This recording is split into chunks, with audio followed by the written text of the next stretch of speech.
এই দেখো ঠাকুরকে কি সুন্দর করে পরিষ্কার করে নতুন মালা পরিয়েছি।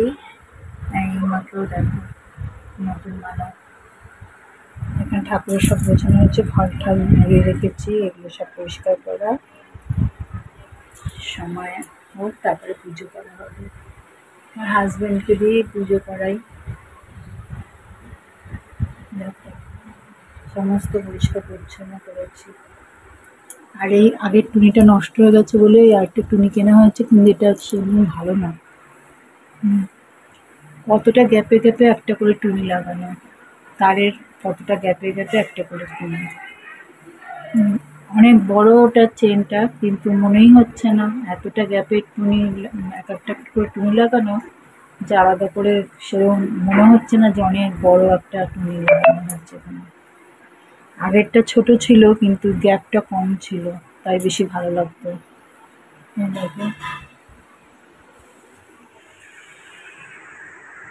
এটা দিয়ে মাকে দিয়ে তুই খেতে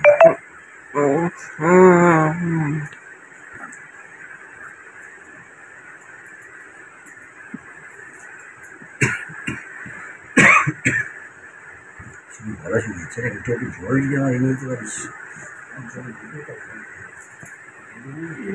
মা কতক্ষণ, মা একই জিনিস কতক্ষণ, একই জিনিস কতক্ষণ দেখাচ্ছে? দেখাচ্ছি। তুমি তো বলে ভিডিও করছো।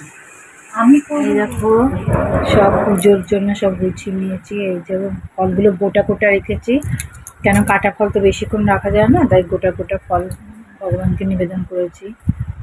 আর এই যে মিষ্টি প্রসাদ আর ফল প্রসাদ দিয়েছি, আর এখানে এই পুজো দিয়ে নিয়েছি। আর দেখো মায়েদের একবার দেখো